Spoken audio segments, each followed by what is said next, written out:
everyone. Thank you for joining us today. We're the Liverpool Connection podcast. We're back at the pub at BD Riley's. Thank God we got to be back at the pub. Here with Julian, straight from Brentford. How are you doing? Not very good. I was happy before I showed up here, but then I saw this abomination of a top that you're wearing. So I'm kind of pissed off at the moment. Well, don't be pissed off. Don't do that, okay? You know, this is PubChat. Anyway, carry on. And we're obviously Liverpool is not playing, so we're going to do this PubChat. We're talking about the World Cup that's coming up. We have a very special guest today. And so Michelle Sanchez. Yes, thank you very much. Yep. Thank you for the invite. Yes. First Welcome. time guest. Yeah. So she's our local reporter for CBS Austin and Telemundo. She covers the Austin FC, but we're going to talk to her today about the World Cup and the Mexico national team, and just kind of giving us an overview of what they're doing there, what their expectations are. What they're doing there. That is great.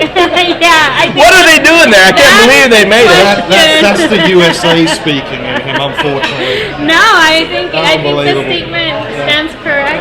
I think, there's also a lot of question marks when it comes to the U.S., what they're doing.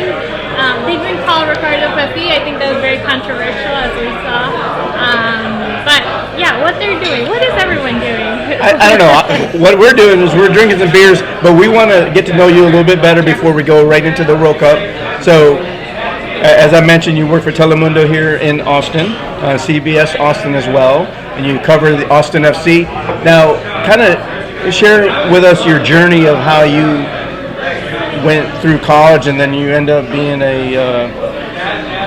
working for Telemundo and following football. Right, following this dream, a dream that I think a lot of people want to make a career out of. If you're a soccer fan here in the United States, it was, at least me, myself, personally, growing up, it's like you have to like soccer plus, football, basketball, baseball, and all these other things, because you wouldn't be able to get a job as a full-time reporter just covering one beat. I worked very hard to get to where I'm at, but yeah, I mean, it all started here in Austin. Austin was a small city. I guess when I was young, as we were talking prior to this, I used to play soccer, the whole nine. I grew up here, but we didn't have a professional soccer team. Obviously, you had the Aztex back in the day. Then, a few years ago, the Bold, and then Austin FC. But prior to all that, I was always a very big advocate when I went to college here at UT, trying to get everyone on board that maybe the U.S. had room for soccer to get more of an audience, at least when it comes to the States. And so I met Grant Walt through Twitter. I tweeted him. I told him, hey, we're having this thing called Shop Talk. We basically get to invite a journalist of our liking. During that time, I think he had just interviewed Drogba. And so I was just following all his work. I was the biggest Chelsea fan because I was getting on the board. I was getting on the bandwagon. That hurts. And so I made that connection with him, and I've always made it a point to make those connections with people in the industry, to try to put myself out there as much as I can. And then I was working 3 jobs. I was associate producer at Discovery, and then I was working as a production assistant with CBS Telemundo at 4 a.m. And then I was a waitress on the weekends. So I really grinded for a few years, was in between gigs here and there. But I was having such a good time. Austin was coming into town, and then I kind of jumped on board where I wanted to dedicate all of my energy to perfecting my production skills and being on air, but only in Spanish, because, I felt a deeper connection with the Spanish-speaking community. I wanted to have them in the know as to what was really going on with soccer here locally, and so I really wanted to carry that voice within the community and really, put all my energy into that. And so I finally got an opportunity to work with Telemundo Austin. It wasn't planned. I had to learn from scratch, and now I'm here. Now fast forward 3 years later, Austin FC made it to the the Western Conference final, and it's been so fun covering them and getting to know a lot of the people in the soccer community here locally. And and what we tell all our guests that being on our podcast is such a stepping stone for people's careers. I mean, Grant Wall that we had earlier, Adrian Healy, they're going to be successful after they've been on our show. So I feel that you will take this opportunity after this show, and we'll see you in New York City probably, or LA real soon. Muchas gracias. Thank you so much. Well, and Julia's going the other way. We haven't mentioned yet, but we do this podcast, we actually do this to help this poor fellow out. Yeah. He is deluded, unfortunately. There's some problems, so we do this to help him, to get him out of the house, so he gets his moment in the spotlight. And this is therapy, right? So it's therapy for you. So thank you for helping Of course. Wilson's therapy session again. You've been added to the list of therapists, so thank you very much. Happy to help as much as I can. More importantly, the World Cup is happening, Yeah. which is extremely exciting. Yes. I myself am excited to see the goalkeeper of Mexico return. Ochoa, yes. Ochoa, he's like an old friend. Right? Yeah. If you're not watching Mexican football, etc., he shows up every 4 years. He's back, and everyone He remembers does. him. And is this his fourth? It would be his fifth appearance. Fifth Yes. World Cup. Fifth That's World impressive. Cup. Yes. He's an exciting player. I was not too long ago, maybe about a week ago, I go back in time and I relive, some World Cup games, and I was watching his performance during the Mexico-Brazil match 2014 in Brazil, and that was crazy. I remember prior to that, the press was, kind of putting things a little bit, they're stirring things up about, Mexico won't be able to do much, and obviously, it's Brazil, they were playing over there, and, Mexico is the underdog. And they had barely qualified that World Cup. Yeah. So I know Piojo Herrera, he was leading that team, but everything fell onto Ochoa and obviously the strikers. They did, But Ochoa, just like the save, like the Neymar saves, like it was just amazing. The guy shows up, and I was thinking to myself, Ochoa could be going in the books as one of the Mexico's best goalkeeper. I know there's debate, but I think that if he shows up for this World Cup, he has to go on the books. And he's always been, and this shows, so I always remember the World Cups, and I always remember him playing really well. Yeah. Like, always he's very rarely, from what I remember, and call me out if I'm wrong, but he's always been extremely impressive in the world, and I've always been surprised that maybe he hasn't moved on to been given an opportunity, maybe at a bigger side, but he's always been extremely impressive. I think at club level, he was able to perform okay. I know, especially in Europe, but now he's back in America, and he had an okay season. But I always say, like, you can't compare, the club level to a national team, because he somehow he shows up. And I remember when the Olympics were, coming to an end, he talked about how much a mental, place where he really needs to go to when he wears the Mexico shirt, he feels it a little bit heavier than the club. Yeah. And I that was like really impactful for me, because you don't understand what these making these momentum saves or whatever mean to a person in their career. Well, the World Cup, and we were speaking about this some of us earlier, the World Cup sometimes does that. Sometimes you have players that internationally, for whatever reason, right, show up and are extremely impressive, yet at club level, never quite as good. The obvious example at the moment, from an England point of view, would be someone like Jordan Pickford, who has been pretty bad for Everton, but for England over the past 2-3 tournaments he's played has been very good. Harry Maguire has been very good for England. terrible at club level. But then you go back in the history of World Cup and you have these players that you love. It's like, Scalacci for Italy and Roger Miller for Cameroon. You have these players that just, hold Right. on. they bring it up a notch, right? I'm curious to know, so who is USA, who are we rooting for? Who's going to bring it this? Well, this podcast isn't about the USA, but we'll get there. About the We USA. need- No, I'm only doing that because we were talking about Mexico, and I want people to You want to know. wind her up and be mean? That's right. But let's talk about every team, whether it be England with Trent Alexander-Arnold, Madison, the U.S. with Morris and Roldan, and Mexico national team with Chicharito not making the squad, right? Some of the people that the Liverpool fans would know, Hector Herrera, they used to play at Atletico Madrid. The guy from Ajax, Edson, what's his last name? I don't know. What's his last name? Remember? Alvarez? Edson Alvarez.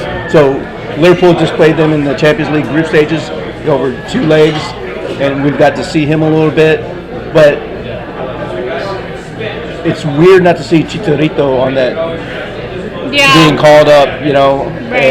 And so your thoughts about the roster itself? Yeah, I disagreed. I think that if he was going to leave Chicharito out, he should have called other players like Santi Jimenez, like Diego Lainez was at Betis. Santi Jimenez played with Cruz Azul, and now he's he's just scored like 2-3 goals in La Liga with his club, and I just didn't understand that. But Tata Martino has done things the way he wants to do things, and so I know the fan base is a little bit upset by not calling Chicharito, but at the same time I understand why. I think there was some conflict there going on, but because Chicharito has been very spoken about how he would go to the World Cup, but I think that him not being there could impact because he's had that experience, and that's kind of what you want. He's putting a lot of pressure on Raul Jimenez. Right. A lot of pressure. I think there's only 2 or 3 strikers in the squad, and Raul Jimenez is the main guy who hasn't really, he's had serious injuries. So which is why a lot of players or a lot of fans had question marks in their heads. So what are you doing what are you doing? What are you doing? He's coming off an injury. I know he played in a friendly, behind closed doors just to get him, but to have to rely on somebody that hasn't really played. It's going to be tough. It'll be tough. I think players that could step up, it would be Alexis Vega. I think even Liverpool was looking at him not too long ago, and he made a goal today in their last friendly. He's someone that could come in very clutch for them, and then Chucky Lozano, I think, from Napoli. You just said and we know him from playing against him over 2 legs as well. You just said something I hear a lot on American commentaries that I'd never hear in English commentary. Very clutch. Very clutch. Can you explain that? What that means? Because I've heard that. Yeah. I've never heard that. Yeah, when a clutch moment where you make that goal at the last second, or when you basically tie the game before right? So it's just that clutch moment. And for me, when I say clutch, and you say America, I think about Tom Brady, throwing the football. No, clutch for a Liverpool fan would be Divock Origi. That's clutch. He comes in and he scores the big goals. Right. That's the guy. Right. But it just scores the goals at the last second. Just come in clutch for the team. Come in clutch for the team. Clutch. Don't try to say it because it looks like it won't sound as good from me. No, it doesn't. I'll tell you that right now. It doesn't. Yeah, it doesn't. That's fine. It's like England can come in clutch this World Cup. Come in clutch. We'll see. I'm going to get you a shirt that says clutch. I love it. So when USA finished last with 0 points, which will not happen. What would that be? So we're not talking about the U.S. right now. We're going to talk about Mexico. So we'll keep coming back to the U.S. Yeah, we will. I am very curious to see Pulisic. I'm rooting for the guy. He's your main guy, isn't he, Pulisic? The LeBron James of soccer. I saw. He's on the magazine cover. He's clutch. But anyway, let's talk about Mexico again. Hey, you got Mexico national team. So their group, Saudi Arabia. Yeah. They also have Argentina, and Poland. So Come on, you give us a breakdown of the group. Where do you think they're gonna? I don't think they're gonna get out of the group myself. Yeah. But I have Poland coming into that second place. I think Poland is very strong, and I think that's a fair argument for sure. I think that Ochoa, if he steps up, I think he will be the key for them to make it out of the group stage. But I don't think they make it far. I hope they prove me wrong, but it's funny because I was looking at the lineups of the players that Mexico has, and their forwards are like 5'9", 128 pounds, 135 pounds. I'm like, how are you going to get through Poland's defense when they're all like 6'2", 195? Speed. Yeah, that's their game. yeah. It is. I know it is, but they are an older team, as been evident in the last 2 years against the United States. Right. That they haven't been able to keep pace. They're definitely not a young team, but they definitely have that experience under their belt. I think it's always good to have like someone like Andres Guardado in the midfield, where he knows how to distribute the ball and find his strikers. And then obviously they're young, they're fast. So we'll see. I mean, and then you have Moreno in the back and defense, and then obviously Ochoa. So it's not going to be easy. I'm not trying to say anything, but yeah, I mean Argentina, we have them the following game, the second game. So that's going to be super tough. I know Argentina is the favorite this World Cup, I assume, for a lot of people. Yep. So yeah, it's going to be a fun ride. It's going to be one of the hardest groups, I think, right? It is. I think all the CONCACAF teams will be lucky to get out of their group. Whether it be the United States, Canada. Canada has a really tough group as well. Right. Mexico, Costa Rica, and it's funny as an American, and just thinking over the years, it's weird to see a Mexico team without Chicharito and Rafa Marquez, right? I was just talking about Rafa and how brilliant he was. He was such a great defender for Mexico and a leader. But hopefully we find that in other guys. Like I said, when you have Ochoa, Andres Guardado. But yeah, it's very different not to see them.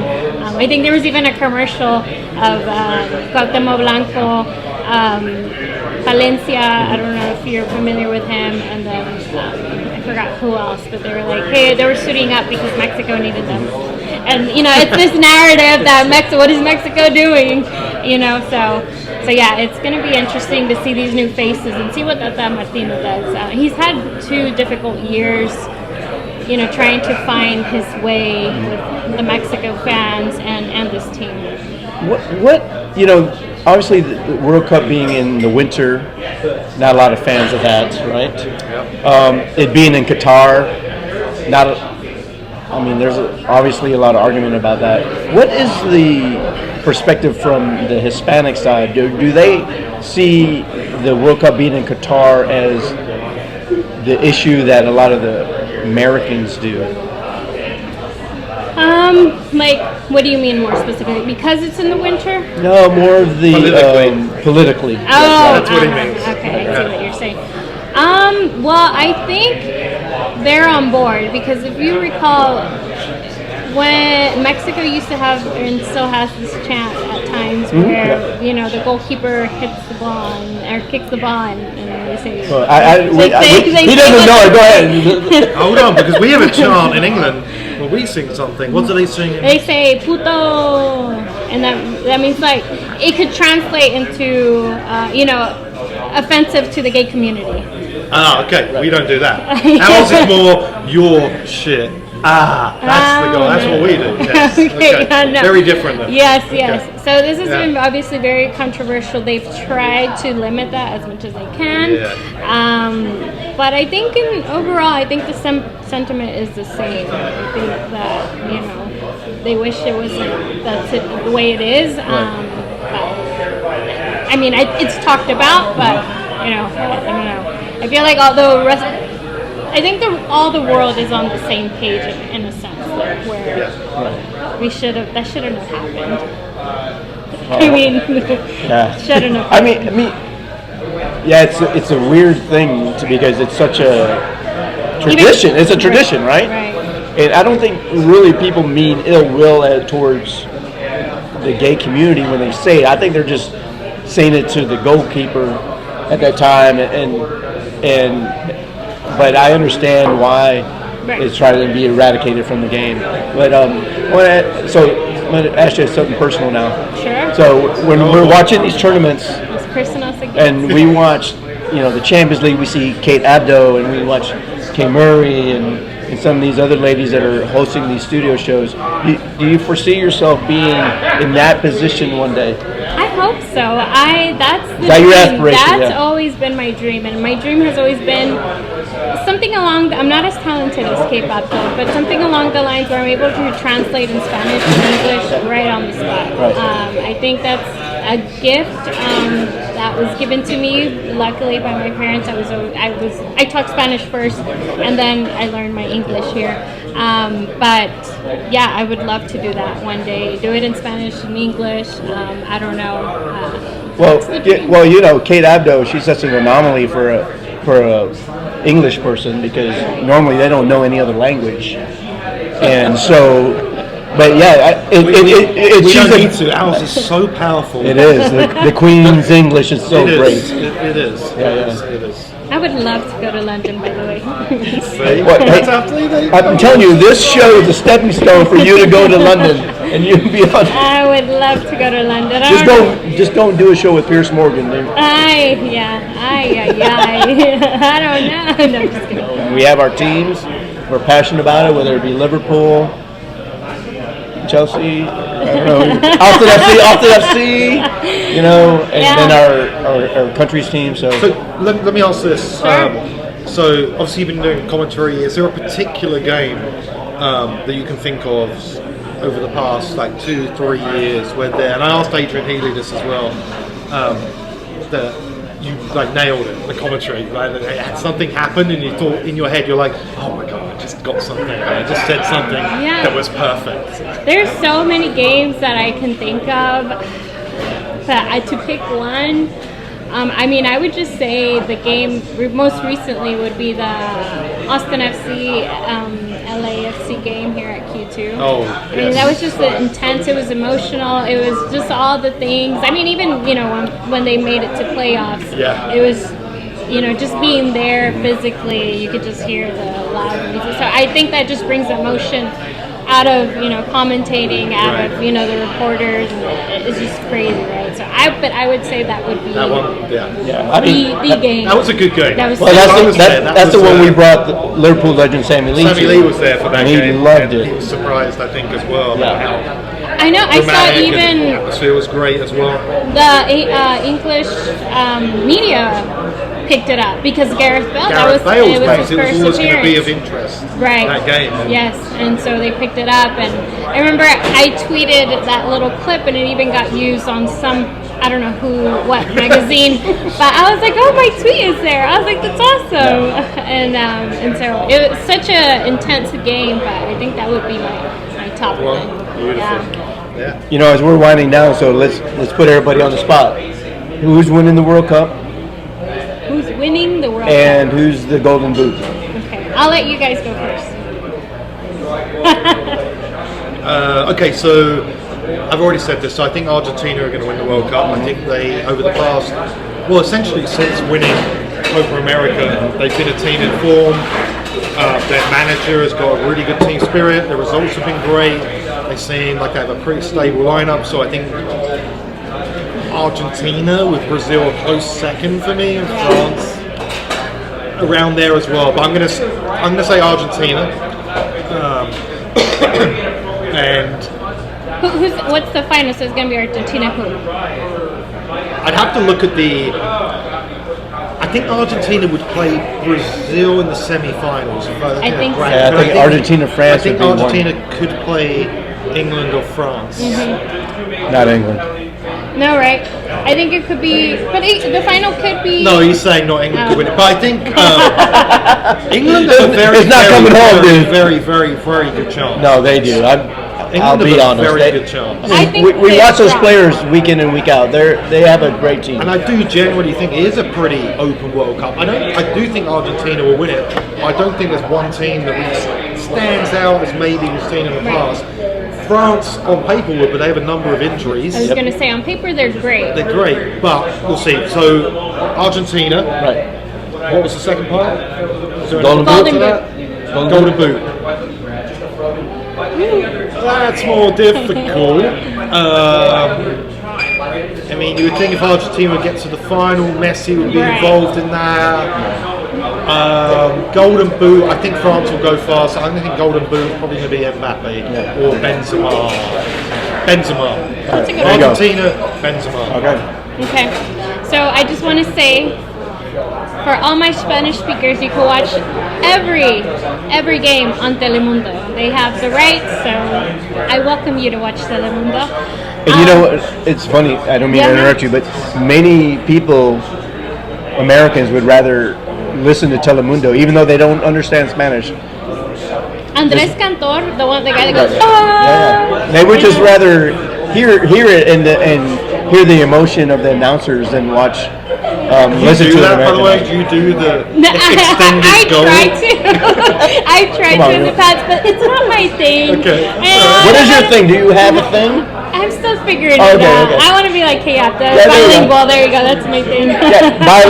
Well, she's multilingual, right? Yeah, she but then you can't wear sleeves. I Right. think that's her other shtick, right? She doesn't wear any sleeves on her shirts. Oh, She's she always, does? like showing off her guns. Oh, yeah, she does box. Yeah. So. She's very good friends with Hey, Chris. so with your picks? All right, who's going to win the World Oh, Cup? yes. I had Brazil. Brazil? Okay. Yep. Brazil. Golden Boot. That was the tough question. But I don't know. I'll go off on the limb here. Or should I not? I don't know. Cristiano Ronaldo, maybe? That is going on the list. Okay. That's right. Okay. I wouldn't put it past him after what's going to happen. Yeah. Okay, We'll what's see. you? Well, in the bracket that I paid to Don't play say in, USA, because we're just No. going to laugh and walk off. it was Argentina and Messi. Okay. But I do. I think Uruguay really is going to I was perform. going to say They're really a sleeper team for me. Yeah. Yep. They're going to be, I hope they surprise all of them. Everyone. All the world. I am so excited to see them play as well. So we'll see. Ecuador is another strong one, but we'll see. Maybe. Okay. Perfect. Perfect. Well, we really appreciate you Of joining course, us. of course. And if you guys want to chat again, I'm more than happy to be here. And Maybe thank you so much for the invite. after the group stages, we can kind of reconvene and see where everybody is, see which teams have advanced. You know, if England advanced or not, who knows? But For sure. All Austin FC stuff, let me know. If definitely. you- So, friend of the pod now. Thank you All so right. much. Thanks, guys. Subscribe, like, comment below. We're just here to have a good time, and We're not here for a long time, but for a good time. that's right. What she said. Cheers. Cheers.